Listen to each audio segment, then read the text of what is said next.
যে কোনো বিষয়ে প্রধানমন্ত্রী কথা বলছে না, মনে হয় যেন সে বোবা হয়ে গেছে।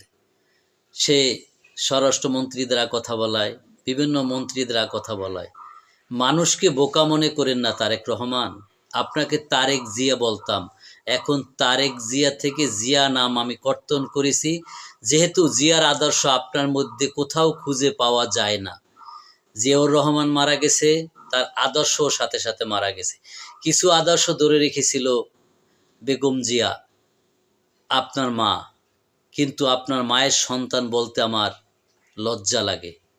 আপনার মা ছিল ভারত বিরোধী, আর আপনি ভারতকে বন্ধু মনে করে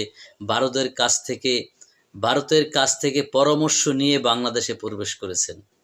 হায় রে সন্তান, এমন সন্তান মা রেখে গেল যা মায়ের সম্মান ইজ্জত ধরে রাখতে পারে না। কি হবে আপনার এই টাকা দিয়ে?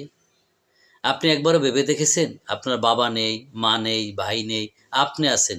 আপনি এমন কিছু করেন যেগুলো মানুষ স্মরণে রাখে।